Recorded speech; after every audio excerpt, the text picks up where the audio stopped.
Fala que é patriota, né? Mas nem para comprar uma plataforma de petróleo para ajudar o seu país. Liberdade no horizonte, no Brasil.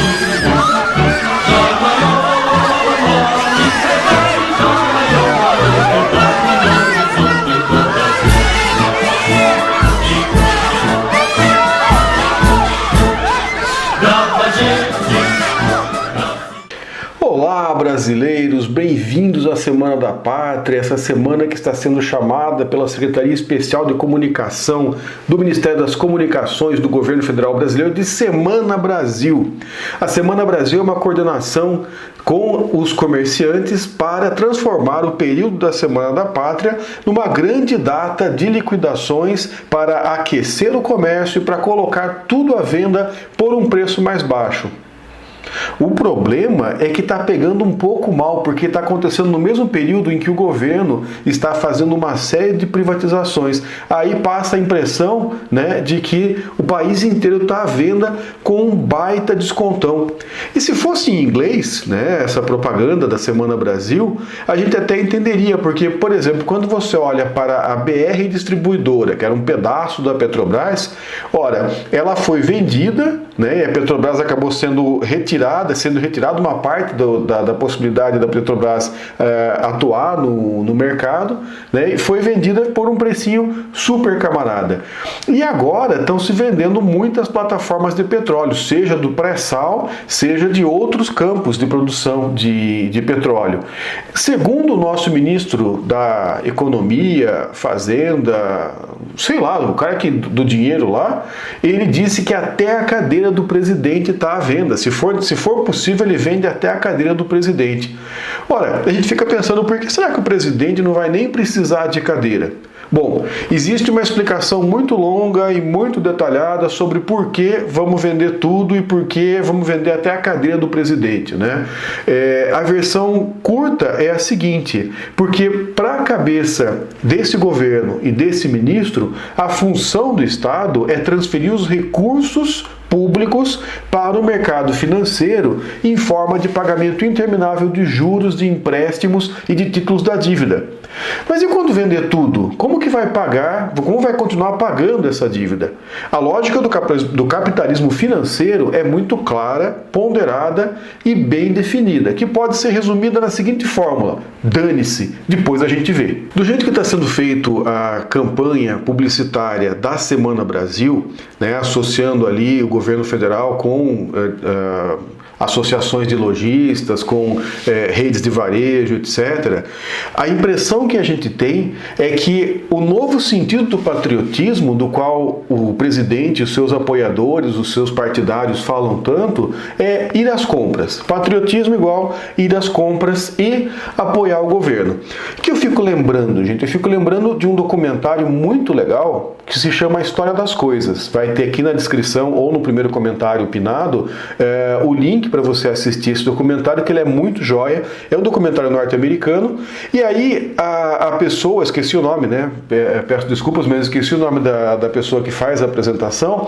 Ela diz assim: pois é, quando aconteceu o 11 de setembro, o governo federal norte-americano, ele poderia ter falado várias coisas. Por exemplo, vamos orar pelas pessoas que morreram, vamos trabalhar pela paz no mundo, vamos fazer um momento de reflexão sobre o que a América tem sido. Mas qual foi a grande mensagem de conforto, né, de solidariedade e de amor que o governo do Bush pediu para a população? Comprem, saiam às compras, vão comprar. Ou seja, a lógica do patriotismo para essa forma de ver o mundo tem sido comprar, tem sido fazer rodar o mercado de consumo, né? É muito parecido com uma propaganda, com a estrutura da propaganda do regime militar sobre a nação, sobre o nacionalismo, que era mais ou menos aquela história do não pense em crise, trabalhe. E aí ela vai começando, hoje em dia ela começa a mudar para o não pense em crise, compre.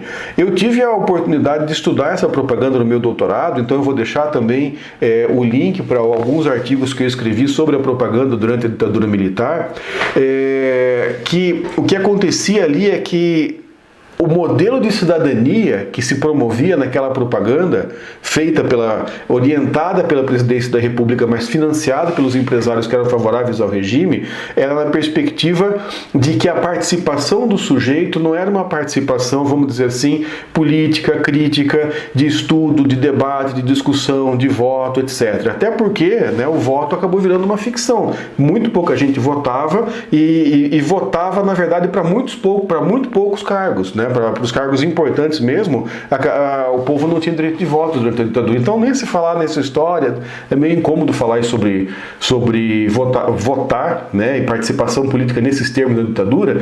Então, o modelo da participação política nesse período era trabalhe e apoie o governo, ou seja, uma lógica de participação passiva. O modelo de cidadão que se procurava construir ali era o modelo de um cidadão passivo.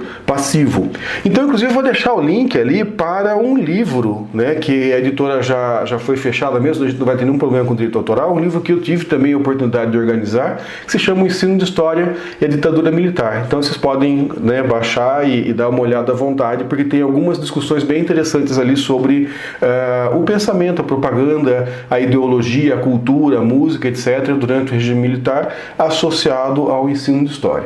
Bom, voltando para os dias de hoje, nos dias de hoje nós temos ali não pense em crise, compre, né? E no caso, quando as pessoas vão comprar sofá, televisão, celular, etc., não estão comprando só o produto, mas também estão parcelando, ou seja, estão comprando o produto e estão comprando dinheiro para comprar o produto, porque daí você vai pagar os juros pelo dinheiro com o qual foi pago aquele produto que você recebeu. Agora, voltando ali para a liquidação de plataformas de petróleo, que eu quero, né, colocar aí que é um grande negócio, qualquer um de nós deveria poder comprar. Se você tiver crédito na praça para emprestar 7 milhões, né, mais ou menos de reais, você pode comprar uma plataforma de petróleo. Então aconteceu mês passado, vou deixar também o link ali embaixo, né, da notícia sobre essa venda, em que foi leiloado algumas plataformas na bacia de Campos, plataformas de produção de petróleo, e o valor foi 7 milhões e meio de reais. Então, as plataformas vendidas foram a P7, que produz 15 mil barris por dia, a P12, que produz 7 mil barris por dia, e a P15, que produz 3 mil barris por dia. Então, no total, a gente tem 25 mil barris por dia.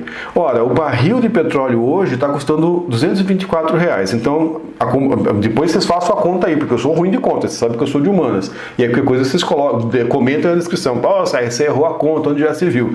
Se minha conta não estiver errada, essa plataforma, esse conjunto de plataformas gera por dia em torno de 7 milhões.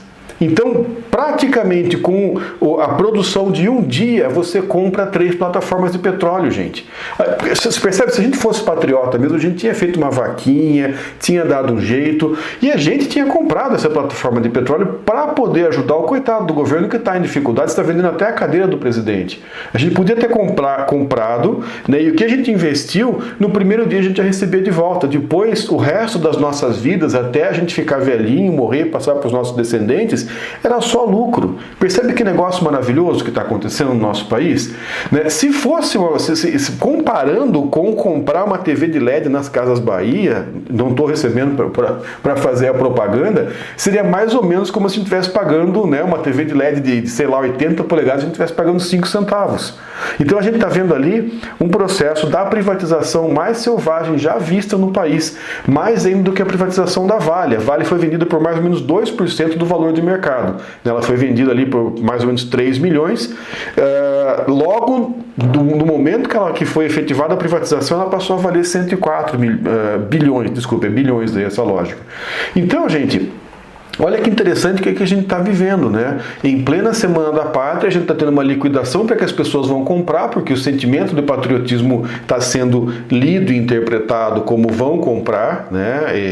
Infelizmente é essa a tradução que está sendo feita, e a gente está tendo uma privatização selvagem.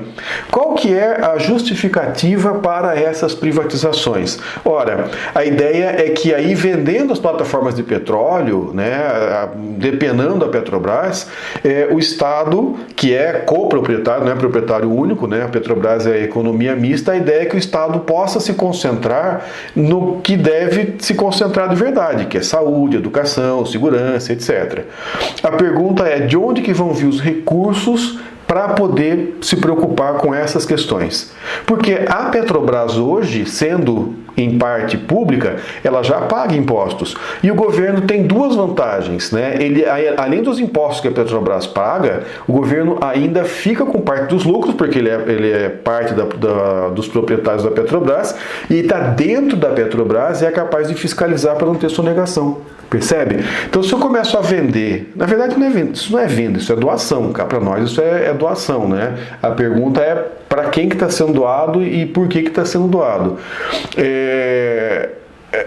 A gente acaba percebendo aí que esse processo de privatização não tem nada a ver com reduzir a dívida pública e não tem nada a ver com deixar o Estado mais concentrado nas funções que seriam suas funções principais. Vocês lembram que 5 anos atrás, 6 anos atrás, se falava muito que o pré-sal, que os recursos do pré-sal, quer dizer, que os impostos que iam vir do pré-sal e do próprio lucro que o governo ia ter sendo proprietário das empresas, né, da empresa e das subsidiárias que iam explorar o pré-sal, iam gerar tanto dinheiro que seria uma espécie de bilhete premiado para que a gente pudesse fazer o Brasil dar um salto em termos de saúde e educação. Pois é, esqueça. Se você lembra disso, esqueça, porque essa que é a realidade. O fato é que o Estado vai repassar dinheiro ou bens para o mercado financeiro. E a dívida pública não só não vai diminuir, como vai ficar cada vez mais impagável. Mas também teve muita corrupção na Petrobras, né? É isso que acaba fazendo com que seja melhor privatizar. Meu lírio do campo, você acha que agora então não tem mais corrupção? Onde foi privatizado, não tem mais corrupção? Ou que hoje em dia, naquilo que ainda é do governo, a corrupção acabou? Meu alecrim, né? Meu lírio do campo. Você acha que o setor privado também não corrompe? Gente, não teria lava-jato sem a empresa privada corrompendo. Para você ter um corrupto, você tem que ter um corruptor. Basicamente, de novo, para voltar para a versão curta, dizer que a gente vai vender a Petrobras porque tinha corrupção é mais ou menos a gente dizer que a gente vai vender a única vaca da família, de onde a gente tira leite para alimentar a família, porque ela está com carrapato. Em vez de você tirar o carrapato, você vende a vaca. E tá bom, de onde é que você vai tirar leite agora para poder alimentar a família? Então, antes que falem, né, que a Petrobras é uma vaca e as pessoas estão mamando na teta da Petrobras, o fato é que essas empresas públicas ajudavam ainda um pouco o Estado a manter um pouquinho de equilíbrio fiscal. E agora a gente está com essa situação de uma dívida galopante e da economia parada, que já faz com que a renda de impostos caia, e nós estamos com essa situação dramática também, que são essas privatizações selvagens, né, a preço de banana, que são, na verdade, um verdadeiro escândalo e que estão diminuindo ainda mais a renda que pode entrar para o Estado. Gente, a coisa é muito complicada. Eu acho que a gente deveria dar um jeito de ressuscitar o Dom Pedro I para que ele viesse, né, fazer alguma coisa aqui, porque, poxa, não dá mais, né? Parece que as cortes de Lisboa voltaram e recolonizaram o Brasil. Só que agora não são mais as cortes de Lisboa, né? São as cortes aí de um outro país, de um outro império. Gente, é isso então. Isso aqui, né, tá com mais cara de desabafo do que de uma análise sobre história recente, mas eu acho que é interessante também essas coisas no calor da hora que vão deixando a gente indignados, sobretudo quando alguém ousa falar em independência, ousa comemorar a independência do Brasil, numa situação em que estão tirando todos os meios para que a gente possa ser um país soberano, para que a gente possa ser um país independente, né? Daqui a pouco só vai faltar hastearem a bandeira dos Estados Unidos e ficarem batendo continência para a bandeira dos Estados Unidos em vez da bandeira do Brasil. Só está faltando isso, né? O resto já foi mesmo. Então, desculpem a minha indignação, né? Não é muito bonito para o historiador, do qual se espera isenção, só que, como eu já falei para vocês várias vezes, nós somos gente, nós somos cidadãos e a gente fica indignado com essas coisas que estão acontecendo com o nosso país. Eu acho que a melhor forma da gente ser patriota com o nosso país nessa Semana da Pátria, em qualquer outro momento, é a gente manter a nossa indignação viva e ativa. Obrigado por assistir e até a próxima.